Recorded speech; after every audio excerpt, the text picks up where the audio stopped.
You're in the 06010. Focus. Fantasy Focus. The Fantasy Focus Football Podcast is presented by Geico. We're on to Week 10. Field Yates, Matthew Berry, Stephania Bell, and Kyle Soppe handling the Daniel Dopp role today and doing so admirably 30 seconds into this show. Good morning. Week 10 is upon us. And as is always the case, we are having a lot of moving parts prior to the show. And so rather than goofing around, let's get right to it. As just about 2 minutes before the show started, we got some news. And Stephania, I don't want to throw a curveball to you, but we got news related to the Pittsburgh Steelers and their franchise quarterback. Right. So now we're hearing that Ben Roethlisberger has been added to the reserve COVID-19 list. He joins teammate Vance McDonald, who is the one that I was going to be talking about this morning. So the Steelers dealing with a couple of players coming into this week who potentially could not be available. There's also a couple of members. There's also, Gerald Hawkins, who's on their line, and Jalen Samuels, the running back, have all been placed on the COVID-19 Vince Williams as well, one of their linebackers. And as a reminder, news broke yesterday, as Stephania just referenced, that Vance McDonald had tested positive for COVID-19. They played on Sunday. So, Stephania, if I have it sized up correctly, that would suggest that Vance McDonald tested positive during the round of testing conducted on Sunday morning, game day. Am I wrong in assuming as much?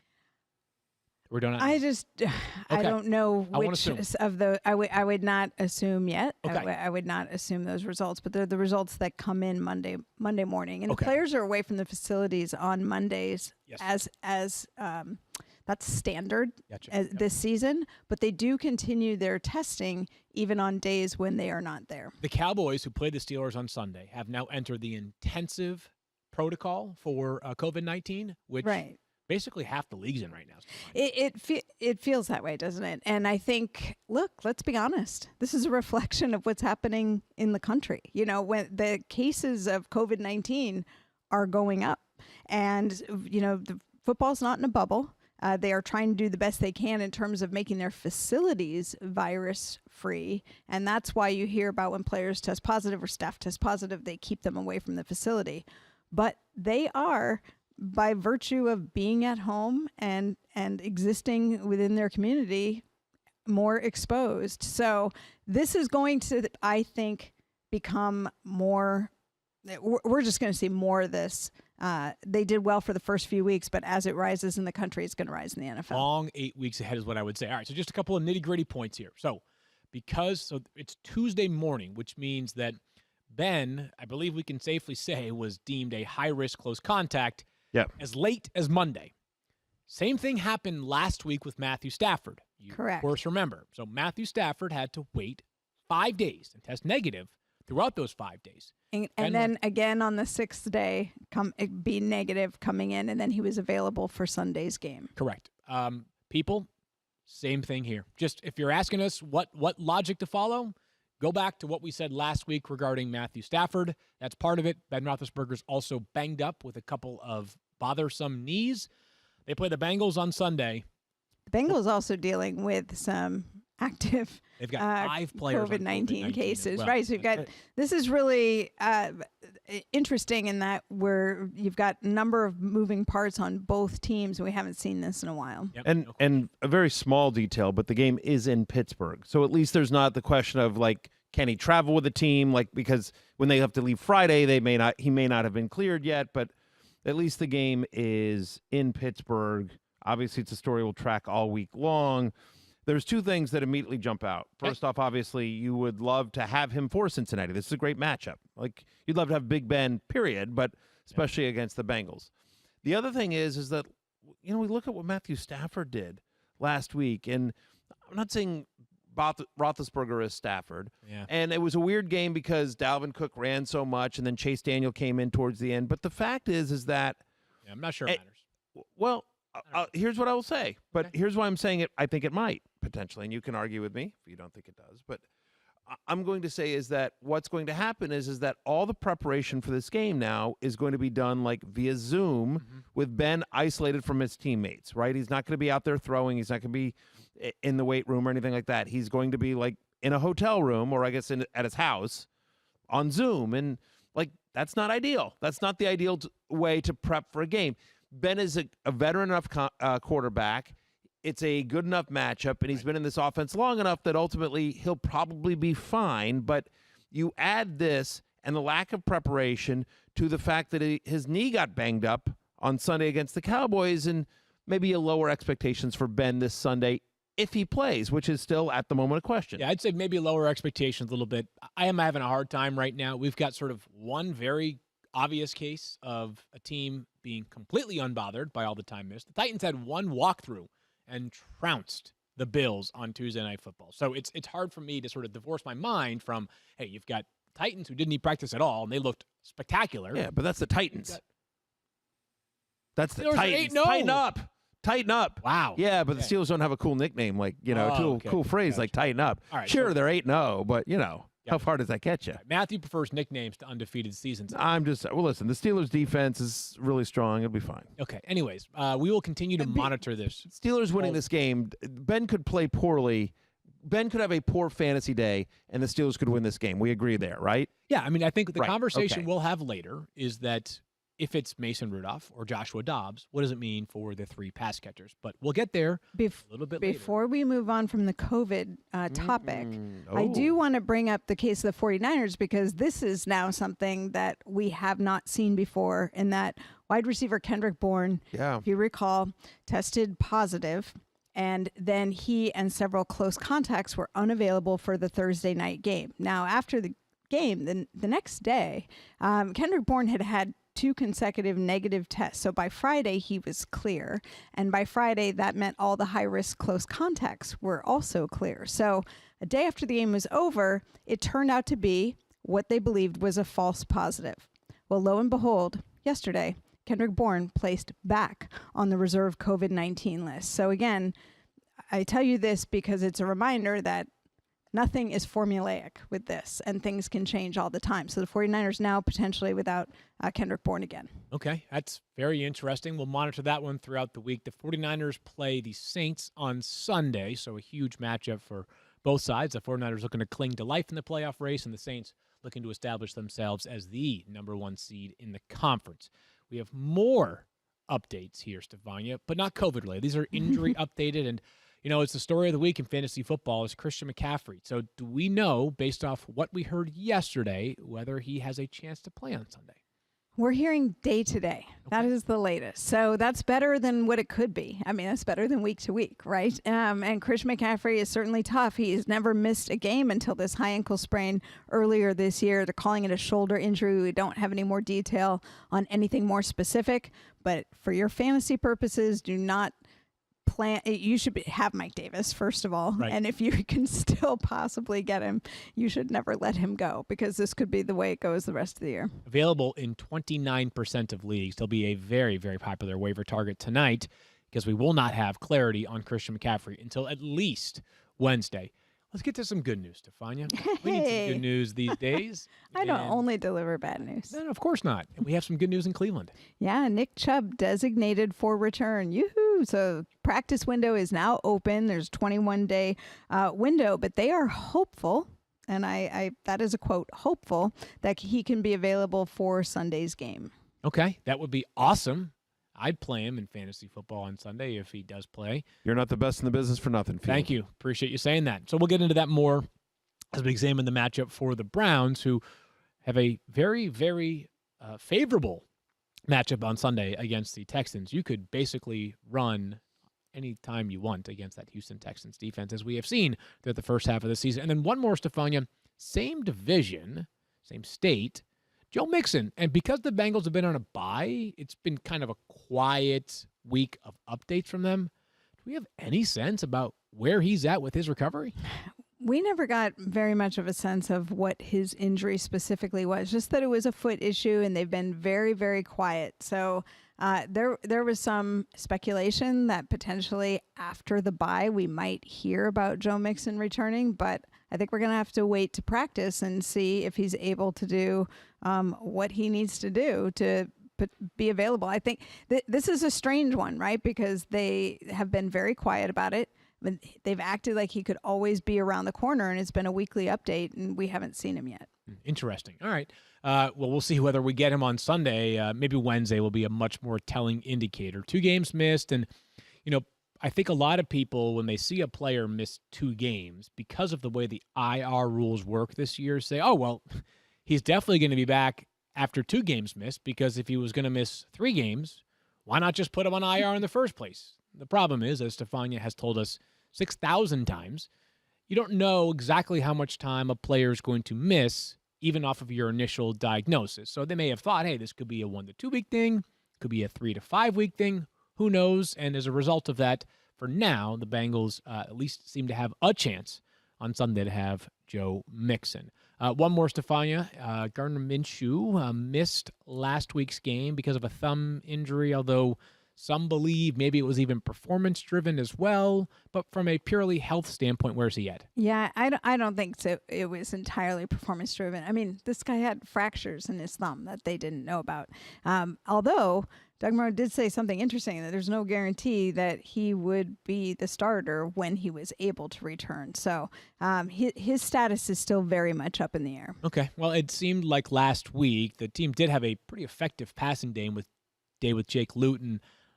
I mean, Matthew, I guess almost like news or noise here. Are you buying that DJ Chark's value skyrockets with Jake Luton? Or I think that was just one solid game from a guy who, by the way, is a good player. Yeah, he's a good player. It was a great matchup. He had one huge play. I mean, he obviously was consistently targeted throughout the game, but they started off with one, I want to say a 70-yard touchdown. It was one of the first plays of that game. And so it happened so quick, literally, we get off the air at Fantasy Football Now at 1 o'clock, literally as soon as the games. And then we walk to an area where, on the other side of ESPN's campus, where we watch the games.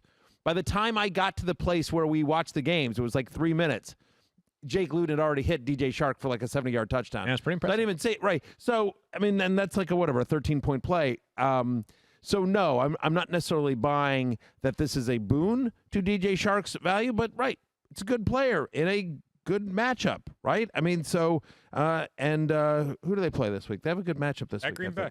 They're at Green Bay. That's probably a game where they're going to have to be throwing one a bit.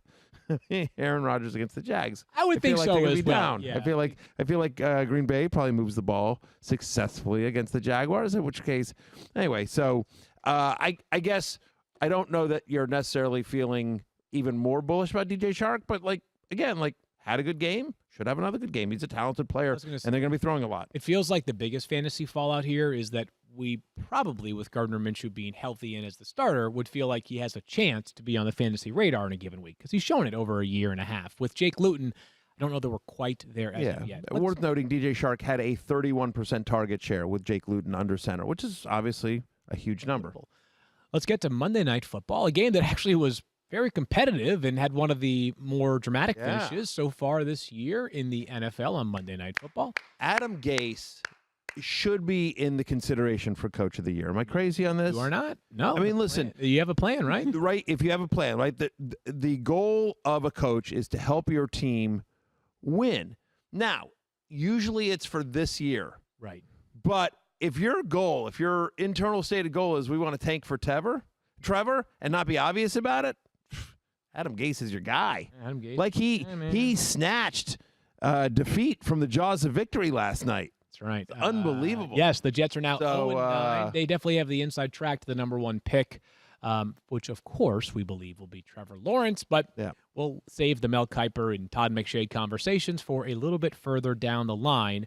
Start with the Patriots here, and they scored. If I'm a Jets fan, it's also if I'm a Jets fan, I'm legitimately rooting for them to go 0-16. I had one of my best friends, of course, one of my best friends, Jason, one of my groomsmen for my wedding, we were in our groomsmen, our best friends from college text last night.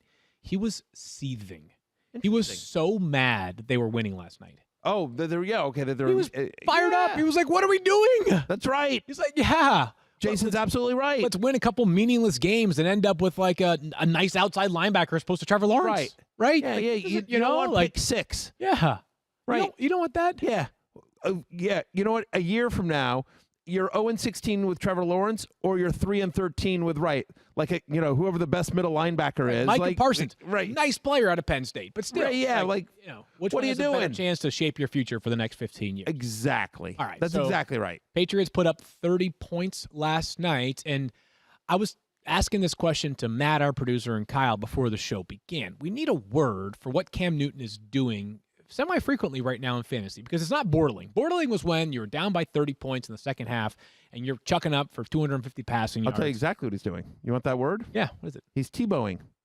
Tebowing. Interesting. He is Tebowing. Ooh. Tim Tebow was, for a year and a half-ish, a viable fantasy quarterback who threw less than 10 passes a game. Right. When he was the starter for the Denver Broncos, he would score rushing touchdowns. He would run all the time, and he was a lower end but viable fantasy quarterback that didn't throw a ton, but every once in a while would hit a pass. But so I believe what we're doing is Tebowing. No, listen, I get it, right? Because Tebowing is also like the kneeling and the whole thing, which is what he would do after a touchdown. But whatever, it's been a while. So you asked me for a phrase, that's what he's doing. Yeah, no, he's not borderling. I think he's Tebowing. The only thing that I think he's closer to Tebow than Bortles. But he finished last fantasy-wise. night with 2 rushing touchdowns, good for nearly 25 fantasy points. He was great. He was quarterback 8 on the week for fantasy. So he also threw for 276 yards, that was a surprise. Listen, he was on the hate list. I'll just own it. He was on the hate list just because I'm like, everyone's going to think he's going to go off against the Jets, and I actually think the Jets play him tougher. There's no guarantee he runs it into the end zone. Well, he ends up running into the end zone, and so bad call by me. I'm just going to own it. Touchdowns are fluky. What are you going to do? with him, they might not be, though, right? Yeah, no, they might. You can say, hey, amongst quarterback rushing touchdowns, he's not. I mean, this large sample. He's now top 40 in NFL history. No, obviously, and Damian Williams gets hurt in the end of that game as well. Harris. So that it's what did I say? Damian Williams. Sorry, Same thing. Damian. Sorry, Damian. So let's just run. So again, okay, I think anyway, here's what I think Cam is, though. But I think Cam has sort of established himself as what he is for this year. Is that I thought there was a chance the ceiling would be higher for Cam. But the floor is pretty high for now for Cam. In 5 of the 7 games he's played this year, he's a top 12 quarterback. So he's had a couple duds. Obviously, those are painful. But, if you're looking for a high floor fill-in in a given week, whether it's Matt Ryan or Patrick Mahomes this week or future weeks, as we know, it's probably smart to roster 2 quarterbacks. Cam Newton kind of represents that floor because of the rushing. Let's just, in the same way that Lamar Jackson has a high floor now because of that rushing, maybe not such a high ceiling, Cam Newton has a high floor. Yeah, I mean, I suppose. 5 of 7 finishes inside the top 12. That's a high floor. And yet still in points per game this season is QB 17. Okay. 5 of 7 games. He's a top 12 quarterback. That's a high floor. No, but if you think about that, though, he's been top 12 in 5 of 7, and yet still, when you average all of his games together on a points per game basis, he's QB 17. When he's bad, he kills you. So that's not a high floor guy to me. I guess the question would just be how much you count, how much you expect those games to happen again going forward. He's playing Baltimore on Sunday. There's a pretty good chance it happens Sunday. We'll see. It'll be interesting to rank them this week then. We'll talk about that. I say against the Ravens, Cam Newton is not a top 12 fantasy quarterback. Well, I don't have my top 12 for the ranks this week, so I don't say that either. Where do you think he's going to be? You really think you're going to put him inside the top 12? I just said I don't have him inside my top 12 for the week. All right. Yeah. So then there you go. We're in agreement. In a bad matchup. We're doing this thing where we make a fight out of something that's dumb and it's just bad content. Fine, let's both pick on Kyle. Okay, I'm on board with whatever. I'm going to interrupt. Yeah, Stephania. I'm going to Let's talk interrupt about your Damian fight. Harris. Yeah. right. Before, I just want to digress for 1 second. Sure. And this is not for you. The field. How seething is your friend going to be when Trevor Lawrence either stays in school or pulls a Manning? Stephania, the only thing is he's reached such depths of disappointment from the Jets that I think he's just numb to it now. Like, he's a dad. He's like, when he gets mad, I just tell him, go hang out with your daughter, and that makes him happy. And that's about all he needs. How about that? Poor guy. Yeah. Well, if you were a Patriots fan last night, you had to be happy with the outcome. And Damian Harris was a question mark coming into the game because of his ankle. Wasn't worried about that. He actually looked pretty good running, but then in the fourth quarter took a huge hit, had a chest injury, left the game. Obviously, no word yet on whether that will cost him any time, but didn't look good when it happened for sure. Certainly looked very painful. Do you know he hasn't thrown a touchdown pass since week 3? Damian Harris threw a touchdown pass in week 3. No. Cam Newton. I'm just still back on Cam Newton. No. That's fine. We can move on to Damian Harris. It's fine. We already did. We just did. Well, So whatever. Stephania says Next. it's Not everyone Justin. moves at the same pace as you guys. I like to mosey. You know what I am? I'm a mosier. And I'm Snails. moseying in to Hey. Damian Harris. Nails. Yeah. Pace. You're our sloth. A little bit. Damian Harris, though, Little kind of bit. remains what he is, which is a volume-dependent flex play at best. But now he's injured, so I think he's probably Let's get an update on Wednesday when the Patriots get back to practice. But for now, the Patriots backfield has no running back that you want to start. None. Yeah, I mean, their upcoming schedule, the next 4, Ravens, at the Texans, home to Arizona, at the Chargers. Only Houston is a matchup that you feel good about there with Harris. The Chargers defense is getting healthier, and I think 4 weeks. You watch them on now, Sunday? Well, they were bad on Sunday. How about the week before that? Did you watch them then? They have struggled this year, but they're getting healthier. They're getting healthier. I'm not comparing him to Josh Jacobs. Let me put it that way. Okay. I'm not. Really? I'd compare Damian Harris to Josh Jacobs. He's not as good, but he's not that far off either. Yeah. You know what's funny about that, Matt? What's that? Bring it up. No, I mean, I know what you're Harris saying. Started over Josh Jacobs in college when they were literally teammates together. Really? Yeah, that's a good point. Yeah, I forgot about that. That's true. They did. Yeah, that's a good point. Well, whatever. Their situations aren't the same, though. That's fair. I mean, you know what I mean? Like silly bickering. But Yeah. so let's agree here. All right. No Patriots running back is starting for you. Correct. Right. Certainly. However, Yeah. there may be a Patriots wide receiver who does start for you. Oh, yeah. Talk about a revelation. Happy birthday, Jakobi Meyers, last night. Good way to celebrate. Turns 24 and has over 24 fantasy points. It's always a good sign when you can outscore your age in fantasy points on that night. 12 catches, 169 yards on 14 targets. That means over the past 2 games, 24 targets for Jakobi Meyers, back-to-back games with up over 10 fantasy points. Nearly 14 in Week 8, 28.9 in Week 9. Good enough for wide receiver 4. And you know something, Matthew? What's that? No Julian Edelman yet. He's Right. on IR still. Yeah. So at least one more game missed. Sure. Probably longer. Isaiah Ford is going to probably play for them this upcoming week. No N'Keal Harry last night. Yeah. 2 straight This games. could be a thing. It absolutely could. It absolutely could be a thing. Jakobi Meyers is somebody that we've seen flashes of before. Yeah. Like he's not completely out of nowhere. Like he's had moments with Tom Brady with the Patriots in previous years where they're like, oh, hey, is that something? There's a guy that was a preseason star, I think, 2 years ago. Totally. Right? Yep. And so, yeah, I mean, someone's going to have to catch the ball, and certainly you don't love them against Baltimore this week, but at Houston, Arizona, like they're going to have to throw the ball to somebody, and a performance like this certainly gets Josh McDaniels' attention, gets Cam Newton's attention. I want to give a shout out here to B Weiss 842 on the gram. You know, I posted my Monday Night Miracle, that I always do every week. Hey, what do you need? Hashtag Monday Night Miracle. He replied to me, 26 points from Jakobi Meyers. Got 28 points. I hate to do this, but did you see what happened in the Dynasty League that we play on ESPN? I did not. I'm in tanking for Trevor mode in that league. My team is decimated by injuries, I was down by 51 last night. Okay, 51. Tom Brady gave me 2.36. Derrick Henry gave me 3.6, I believe. Yeah, it was. I'm sorry. Derrick Henry gave me 6.8, and James Conner gave me 3.6. So those are my stars in that league, right? Okay, right. Gronk gave me 0.7. Yeah. George Kittle, OBJ, amongst Julian Edelman on IR for me. Down 51. Down 51. I decided last minute to pivot in my offensive player, so our flex spot. You know what? I'm going to throw Joe Flacco in there. Oh, So nice. Joe Flacco, Jamison Crowder, and Jakobi Myers for 52 last night. Look at you, Field Yates. The most Look disgusting. at you. Over not Cool Keith, the single nicest human ever. It didn't even feel good. And the best part is, or the worst part is, that last catch, the Patriots had, 3rd and 20? And Jakobi Meyers gets 1 catch for 18 yards, I think it was. Half-point PPR, so that's 2.3 points. Pushed me over the edge. I felt so Love bad. it. No, listen, it's a Monday Night Miracle. Hashtag Monday Night Miracle. It is a Monday Look, Night Miracle. in that same Dynasty League last year when my team was actually competitive, no, not cool. I missed the playoffs by half a game. And the half a game that I lost, no, I did. I lost on a tiebreaker. I lost on a tiebreaker, basically. Or so I lost by 1 game. And that 1 game was a game against Not Cool Keith where I lost by 2 points. I lost to 2 points to Not Cool Keith last year. And that was the game in which, remember, the Steelers were awful against the slot last year, and I had Cooper Kupp.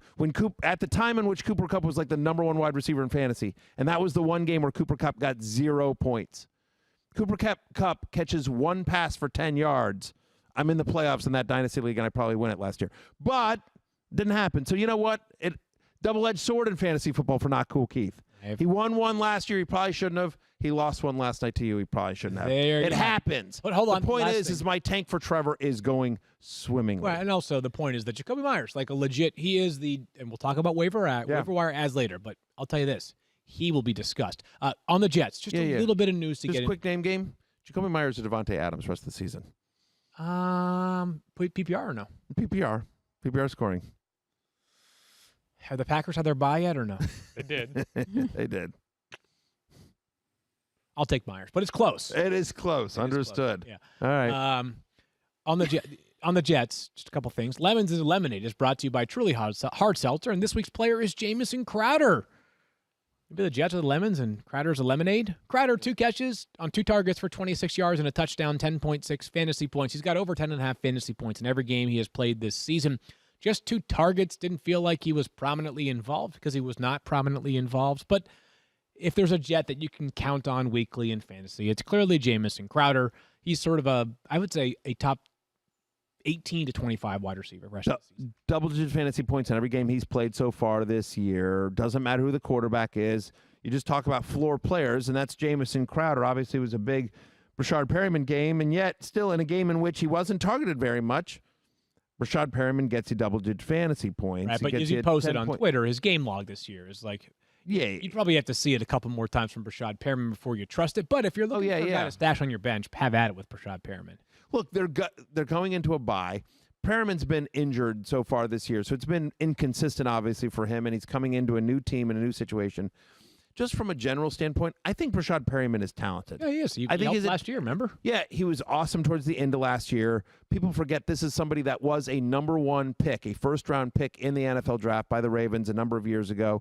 Been some injuries, issues with drops. He's been sort of kicked around the league, Baltimore, Cleveland, Tampa Bay, now with the Jets. But I do think fully healthy, off of the bye, that I do think there is potential for fantasy value in the second half of the year once they come out of their bye.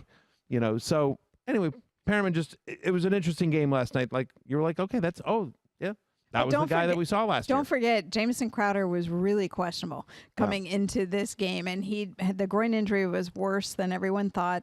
And it was really a late decision late in the week that he was moving better, and so they were willing to give him a shot in the game. It may have that may have played into it.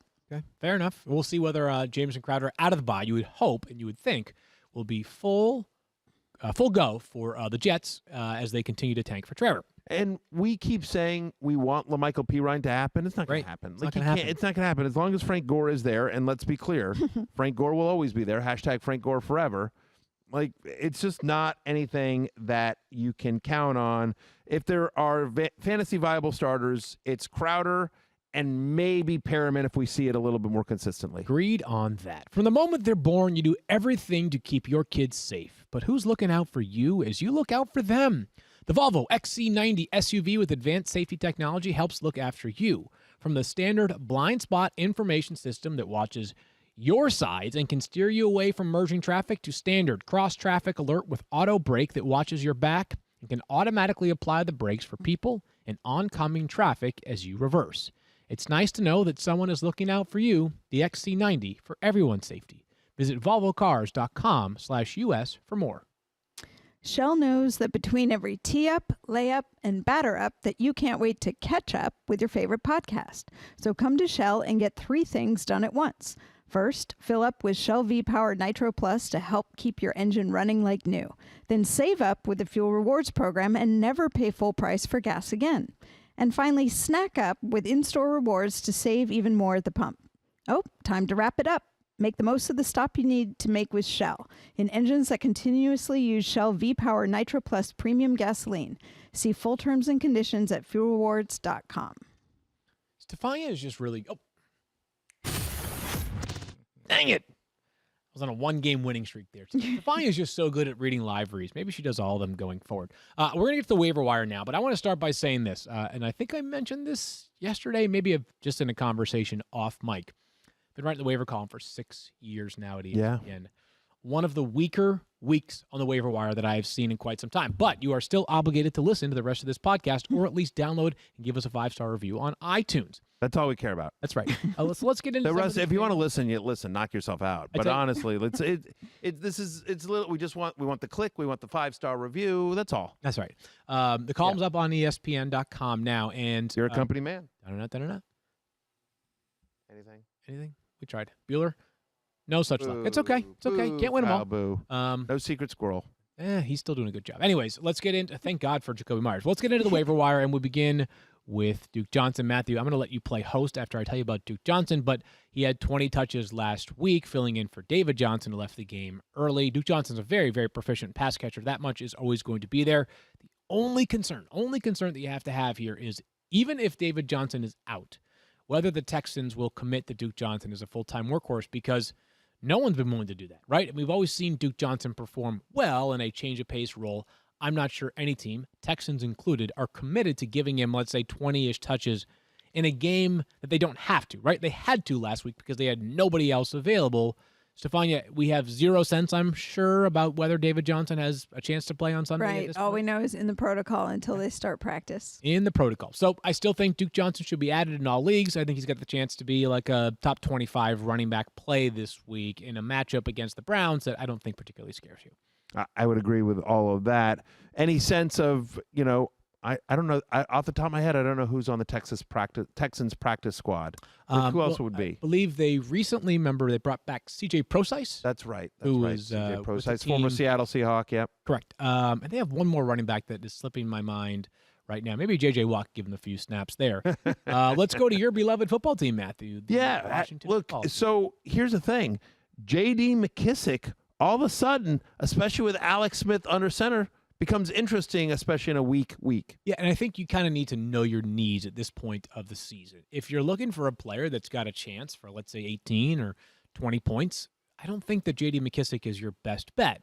But if you've got to fill in this week and you're looking to replace Clyde Edwards-Helaire or Todd Gurley or one of the other backs on bye this week, you need maybe like 10 points, then I think J.D. McKissick is a pretty reasonable bet, given that he has 6+ catches in 4 of his past 5 games. If I'm not mistaken, just on receiving yardage alone in each of those 4 games, he has at least 10 fantasy points. So pretty useful in the passing game. You just mentioned Alex Smith, the starter going forward. Figure he'll continue to prominently involve the running backs in the passing game. So I think J.D. McKissick is a reasonable floor, minimal upside running back add. I think that's exactly right. Much more of a floor play than a ceiling play. Somebody that potentially could be a ceiling play, but also could do nothing, is in Indianapolis. That's right, Jordan Wilkins. And again, what you get out of this is very much to be determined. So he could be the third-string running back on this roster by the end of this week. Wouldn't surprise us. They play on Thursday night against the Titans. And I actually, so Diana Racine does a great job covering all things NFL for us here at ESPN, is on assignment this week in Nashville. And her and I talked on Monday, and she said, hey, what do you need from me? And I said, if you get any inkling at all about how the Colts want to use their running backs, let us know. She said, we're doing it. We'll let you know. So if we have more information, we haven't gotten it yet, but again, It's only Tuesday morning. Yeah. If we have more information, we'll pass it along. But right now, the Colts seem to be committed to one thing and one thing only, a hot hand. And that does you nothing for fantasy football. But it does more for anti-Jonathan Taylor than pro-Jordan Wilkins. But Jonathan Taylor has not had more than 12 carries in 4 straight games. Yeah. But here's his touch count over the past 3 games going back, 16 to 13 to 8. Obviously had the bad fumble that the Ravens returned for a touchdown this past week. He was ineffective 2 weeks ago in the win against Detroit. And so, look, he's got the pedigree. He's got the high draft day price tag that Jordan Wilkins doesn't. And not that Jordan Wilkins has been great, but he's been the better looking running back of the 2 recently. And so if there's a chance they commit to him, like, he's an upside stash. You know what's interesting is one of the sort of quiet storylines. Maybe it's changed a little bit of late, but I don't think much. The Colts offensive line is awesome. Yeah. They have not been awesome run blocking this year. It has not been the same group that we saw over the past couple of seasons. Let's move forward to wide receivers, Matthew. Again, we'll circle back to our friend Jakobi Meyers in a bit. But we started in Detroit. Danny Amendola, we talked about this yesterday. Actually got a very nice text about someone who enjoyed our Danny Amendola, Mohamed Sanu conversation. Who felt like it was an appropriate comp. Yeah. Danny Amendola, 7 catches this past week. If you're looking for 10, 12, 14 points, Danny Amendola has a chance to provide that. Stephania putting on the spot here. But when Kenny Golladay went down, I mean, he practiced 0 last week, Right. made me think this could be multi-week. Sure. Whenever you have a guy who doesn't show up in practice all week, it makes you think this is going to be longer. Now, you look for the IR move, but you and I have already talked about that does not always happen either, A, because they just don't know how quickly a player is going to become available, or B, if they don't need to make a roster move, it's just not necessary. Yeah, so we'll keep an eye on whether Kenny Golladay practices Wednesday. If he plays, hard for me to envision playing anybody besides he and Marvin Jones at wide receiver for the Lions, but if Kenny Golladay is out, I think we've realized that the next man up you might like in that offense could very well be Danny Amendola. They play Washington at home in Detroit on Sunday. Now, in our game, he only qualifies at wide receiver, but that is not how the Carolina Panthers use Curtis Samuel. That's right. They call him Kurtco down there in Charlotte, and he's been really good recently. Yeah. Really, really fun. He has a top 25 finish at wide receiver in each of the past 3 weeks, and this one's tough, right? Because I don't know what his snap percentage is offhand, but I can't imagine he's an every down player for them. And if Christian McCaffrey is out, we saw some signs that with Mike Davis, they would give a little bit of work for Curtis Samuel at running back, as Matthew mentioned. And even last week when they had Christian McCaffrey back in the mix here. So I think it's possible that he'll get a little bit more running back burn if Christian McCaffrey is out. I still believe this is a little bit of, I use Jekyll and Hyde way too much. A little bit of a hit or miss player in fantasy, but talented dude. We've always liked the pedigree here for a second-round pick who was used at Ohio State comparably to how he's being used right now in some ways. They're taking advantage of the versatility. It's one of the more creative offenses in the NFL, and so it's nice to sort of see, to your point, they have a lot of guys there. They have Robbie Anderson. They have DJ Moore. They have the running back, whether it's McCaffrey or Davis. And so as a result, there's a lower floor with Samuel than maybe others, but the upside is evident as we've seen over the last 3 weeks. And a guy that we've been talking about for a while that I love his talent. You wish he had a better quarterback, but he's suddenly seeing a ton of targets, and that's a kid in Chicago. That's right. Darnell Mooney, at least 5 targets in 7 straight games, 11 targets this past week. Very good vertical presence. Again, you got to figure out what you need on your roster. If you're looking for a player who might get you 18 points in a week or he might get you 0.8 points in a week, Darnell Mooney is your guy. We are looking for upside plays here. We are looking for players who have either an expanding role or enough talent to deserve an expanding role. It feels like Darnell Mooney is both of those. He's available in nearly 90% of leagues. Not a necessary add in 10-team leagues, but you play in 12, 14, 16-team leagues. No question about it. Darnell Mooney is a name to keep on your radar. And a very bright future if he's somehow still available in your dynasty or keeper league. I have him in a number of those, as we were just talking about dynasty leagues a couple of seconds ago. I want to go to the touchscreen now field, and I want you to put some of these names that we've just talked about in order for us, right? Because it's one thing to say, like, here are my wide receivers, here are my running backs, here are my quarterbacks, but let's go ahead and figure out what you would do, if you have needs at all positions, or even if you have no needs, and so you're just trying to improve your team, improve your bench depth. Let's put all these guys in order. And I will say, speaking of Chicago, because we're talking about Mooney, interesting to see Cordero Patterson didn't make the list. Any thoughts there? He's on the waiver. We don't go through everyone. We don't go through everybody. We have more players on the column than we discuss here. There's a lot of real estate throughout the week. So as you'll see right now, though, there are 10 players that are potential waiver wire additions. Okay. I'm going to start with Caleb. And by the way, that's another reason to, in addition to you're listening to this or watching this, you still got to read the column on ESPN written by Mr. Field Yates. All right, I'm a so company number man. 5, and not trying to poke the bear here, but Caleb Lodge, we can have a lot of fun and talk about whether he met expectations in Miami, yada, yada, yada. But he got an opportunity this past week with Justin Jackson leaving the game within minutes of the game starting, and Caleb Lodge played really well. He had nearly 70 rushing yards. He found the end zone. He had 15 rushing attempts for 69 yards in that game, and here's what I don't know, whether Justin Jackson will be healthy enough to play this upcoming week. But what I do think is that Josh Kelly is not going to be an every down player for the Chargers. So if Justin Jackson misses again, Caleb Lodge, I think, has an opportunity this upcoming week.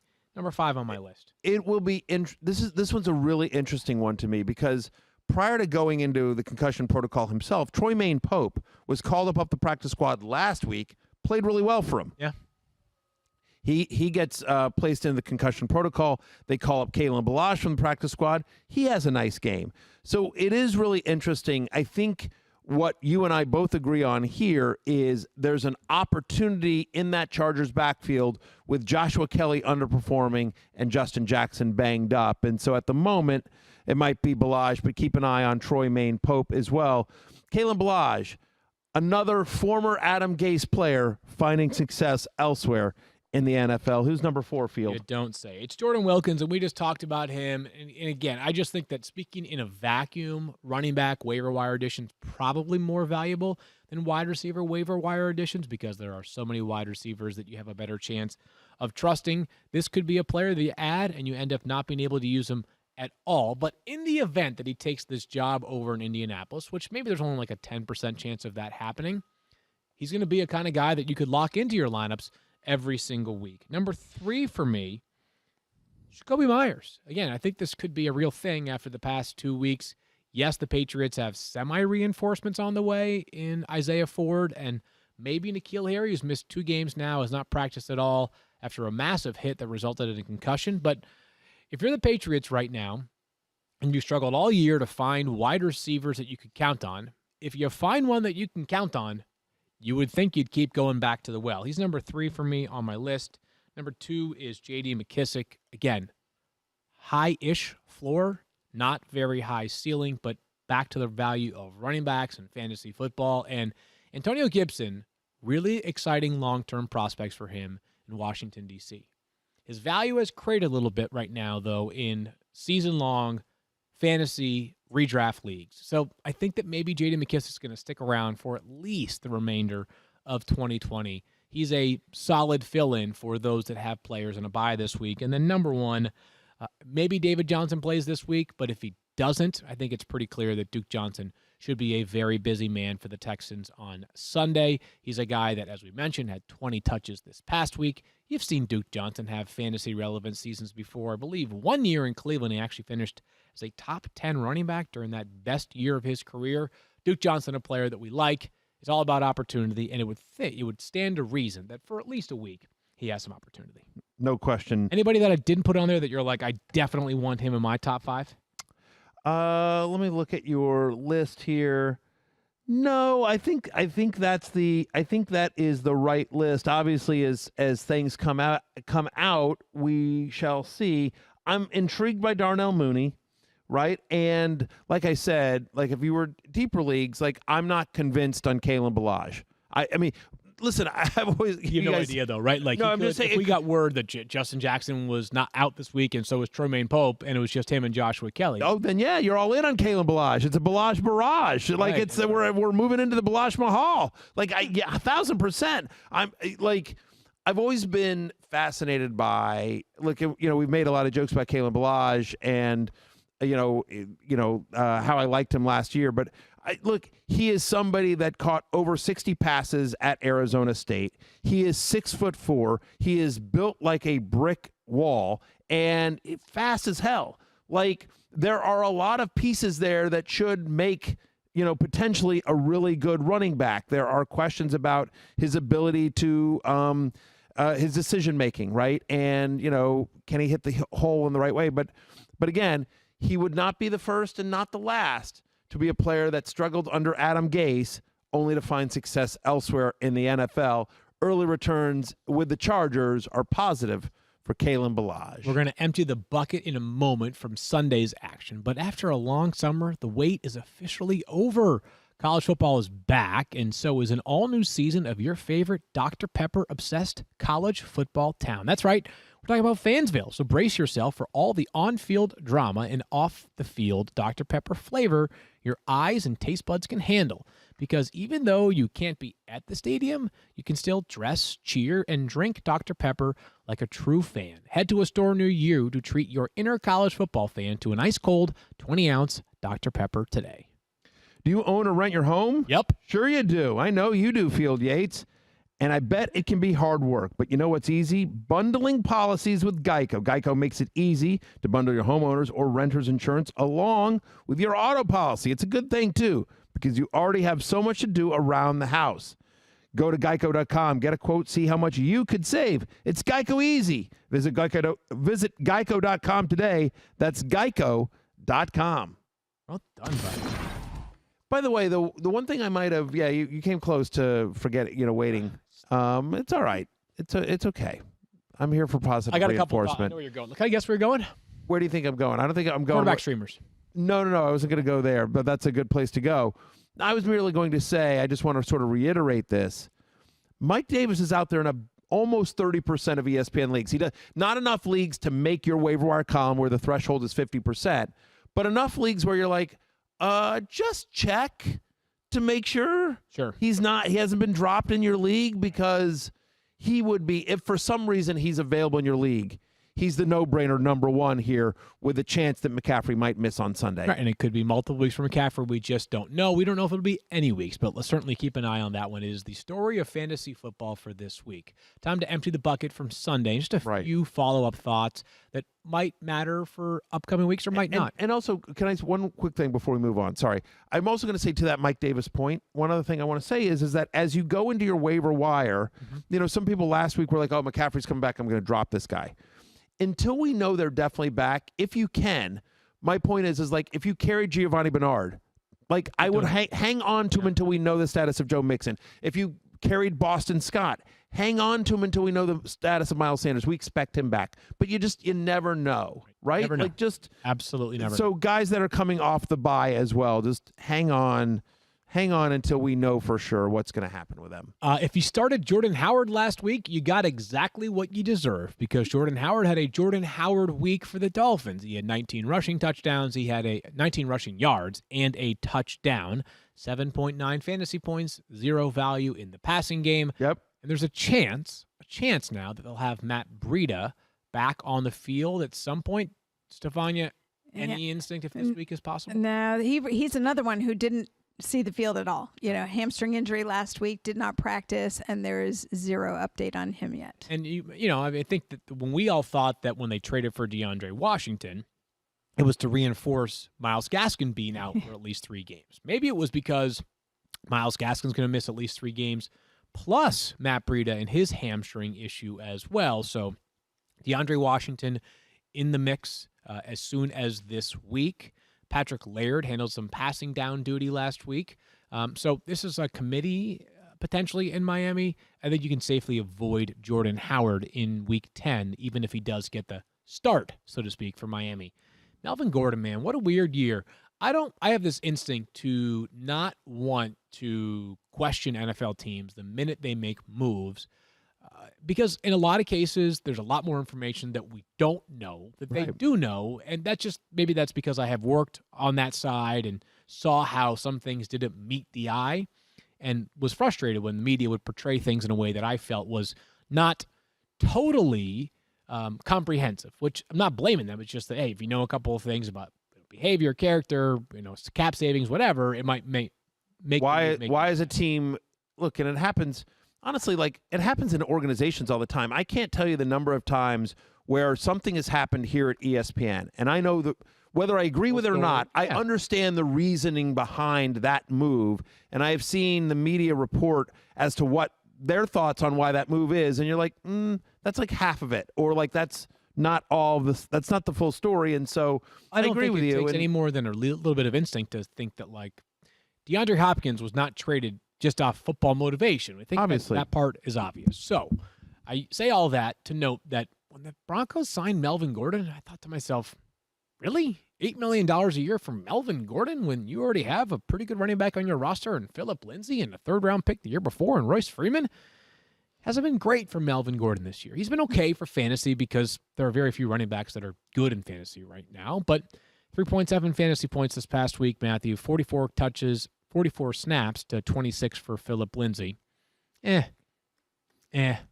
Uninspiring. Really uninspiring. They've been bad. Last 2 games, Broncos have been like bad, losing, and then they have these crazy fourth quarters, which may be part of it. Although the weird part is that in theory, he's the pass-catching running back. I know everyone, because of the size of the players, you sort of assume Phillip Lindsay's the pass-catching running back, but that's not the case, or at least that's not the case coming into the season. Like, again, Melvin Gordon, off the top of my head, has something like 90 receptions the last 2 years combined. Like, he's a good pass-catching running back, or at least in theory should be. But they don't use him that way. You know, it was his season low in receptions this past week. He's got 21 touches for 74 yards over the past 2 games combined. I mean, it's tough. Now, they're at Las Vegas this week. You know, he's a touchdown-dependent flex. Yeah, which is not where you drafted him, and it's certainly not what the Broncos signed him to be. You know what, though? You said he's a touchdown-dependent flex, and you're probably right. In normal years, this year he might be like a touchdown-dependent RB1 because there are 0 good running backs. I'm kidding, but like, right, 100%. So few running backs that you can trust. There are a lot of quarterbacks you can trust, though, which is really good. Yep. Let's sort of assess tiers for 2 quarterbacks, though. Here, Matthew, Lamar Jackson. Where are we at now? I mean, we're worried. Still worried?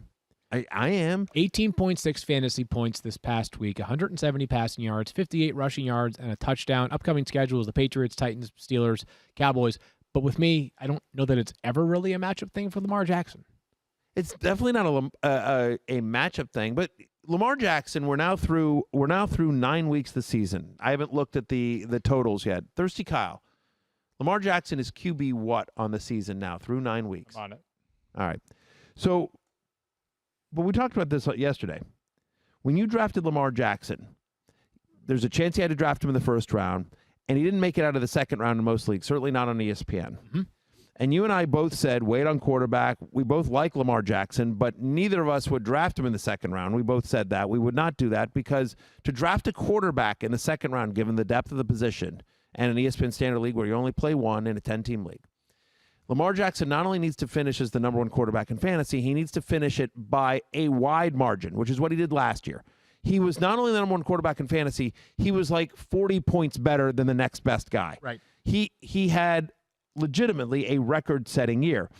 And so Lamar Jackson not only hasn't been the number 1 quarterback in fantasy, he isn't giving you a significant margin every week. You say like he had 18 fantasy points on Sunday. Okay. But you know what? There's so many more. Alex Smith had that too, right? Yeah, I mean, backup, that's exactly right. 18, scoring this year is so high. There's so many games that have over-unders north of 50, which last year wasn't the case, that 18 points is that's like QB 17 or something like that. What do you got, Thirsty Kyle? He's quarterback 11 on a per-game basis, just under 20 points a game, just behind the benched Ryan Fitzpatrick. Yeah, bad. And where was he last week? Last week, he finished week Quarterback 9 16. as QB what? 16. Yeah. QB 16. Again, you're like, oh, hey, listen, he fell into 18.6 fantasy points. And you're like, right. Yeah. QB 16. That's the problem is I think we need to recalibrate what we think is Bad draft good. Pick. Not in real life. Bad draft pick in fantasy this year. Yeah. Bad. I have said the argument that based on what you need, based on the position, the depth at quarterback, and not counting injury guys, he is the most disappointing fantasy player this year. Correct. Josh Allen is not that. No. He had 36 fantasy points this past week, but it came after a 1-month slump, basically. So have we level set that Josh Allen is still a must start, or is he a guy that is matchup dependent QB1? I think he's back to being a must start, but like a shaky must start, if that makes any sense. I mean, he wasn't able to. Again, Cam Newton just had a better game against the Jets than Josh Allen did. Josh Allen was bad for a month, and he was awesome against Seattle. But again, that was sort of game dependent because they said to Seattle, we're not going to try to run against you. I mean, you actually heard, I don't know, did you catch Pete Carroll's post-game press conference? I did, yeah. I don't. It's hilarious, but no, Pete Carroll said, listen, we expected them to run against us. We had a really good game plan if they ran against us. They didn't run against us. They didn't even attempt it. They didn't even try. They didn't fake it. They just threw the entire time, and Seattle wasn't ready for it. And it was obviously the right call because Buffalo had tremendous success moving the ball. You're trying to tell me that if anybody's looking for Bobby Wagner and Jamal Adams, you can find them underneath a bus somewhere because Pete Carroll just threw them there? It would appear that way. Oh, man. But whatever. I mean, the fact is that is how Buffalo decided to attack them. At Arizona this week, my expectation would be somewhat more of the same. Yeah. I mean, and listen, Buffalo's defense has struggled as well. Kyler Murray's as hot as any quarterback in the NFL. We expect a lot of points to be scored. That's going to be a fun one. Josh Allen versus Kyler Murray, going to be a fun one on Sunday. But yeah, so I think he's back to a must start. But the leash for him is much shorter than other guys. Time for a little bit of news or noise, and we begin covering Adam Thielen. And smart trade decisions is informed by IBM Watson. And is Adam Thielen's 2-week slump a perfect buy low opportunity to bolster your playoff roster? Here's what he's done over the past couple of weeks. 2 catches for 38 yards and 5.8 fantasy points last week. Oh, by the way, he had fewer than 6 fantasy points the week before. 19.8 fantasy points per game for the entire season prior to these 2 weeks. I think there's a chance that this is a good buy low opportunity on Adam Thielen. I will tell you this, though. Minnesota ain't going away from what they're doing right now, and what they're doing right now is the reason why Adam Thielen is not touching the football that much.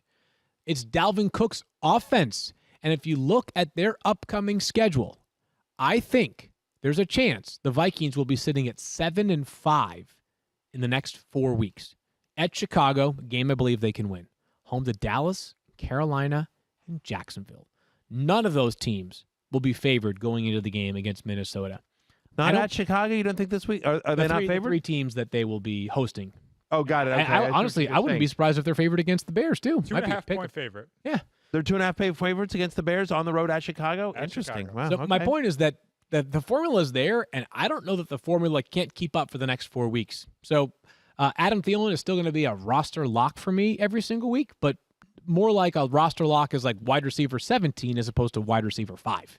Yeah, with Adam Thielen, what you're buying is you're buying the target share. Yep. The problem is like Kirk Cousins had 16 completions like in 5 of the past 7 games. Like it's target share of not a lot of targets. But when Kirk Cousins is throwing, the majority are going to Adam Thielen, and you're banking on the talent. We all agree, just to the eye test, to the forgetting fantasy, one of the best wide receivers in the NFL, just on a skill standpoint, right? From that point of view.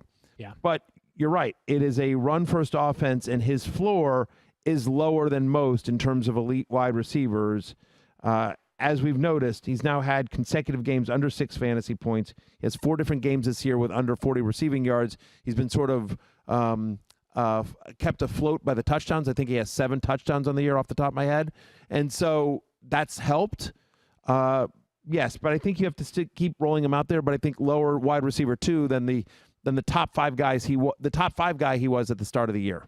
Stephania, a little bit of news or noise here on Calvin Ridley as the Falcons head into their bye.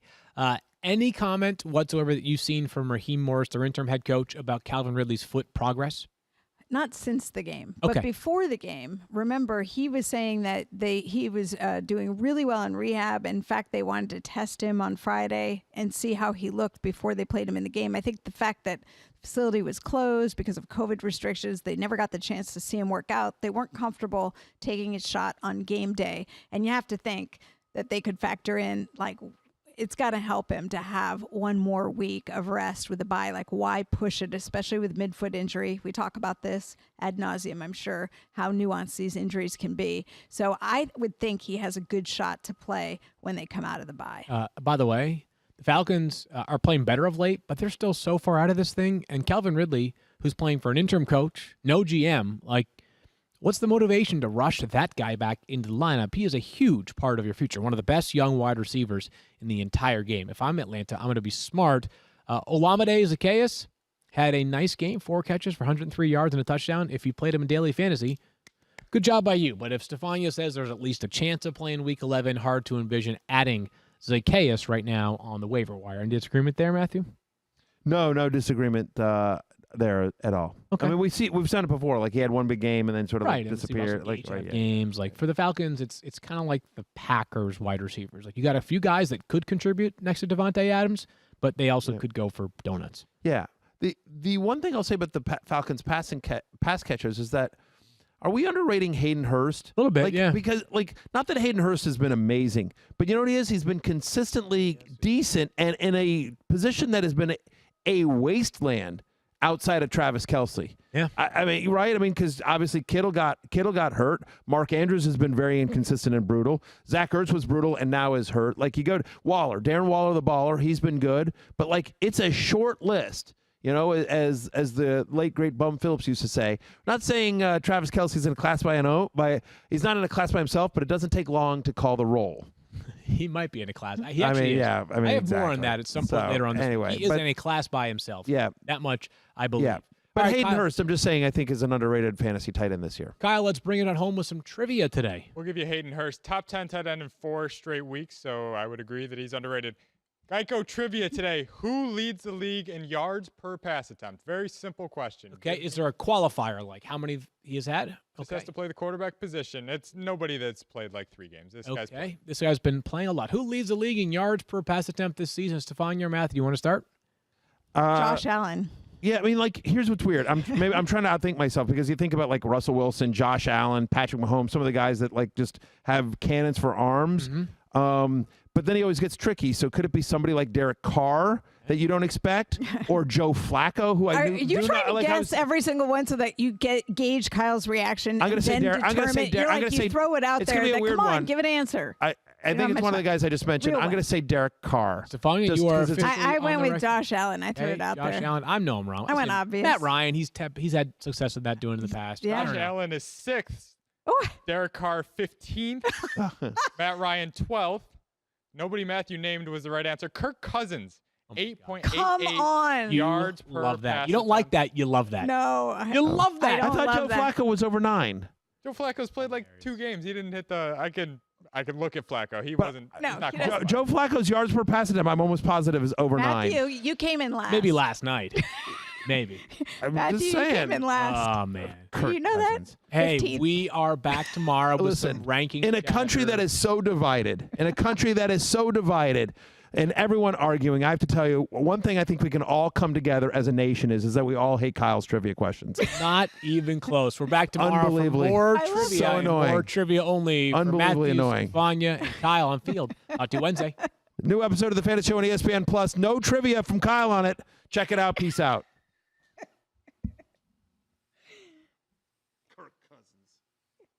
That was Kirk Cousins.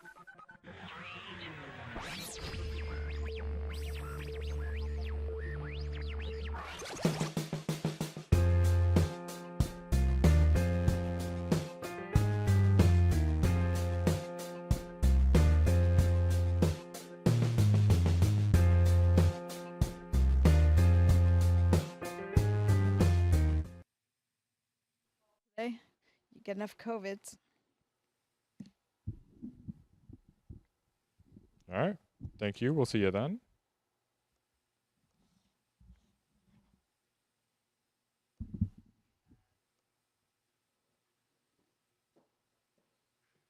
Okay. Yep.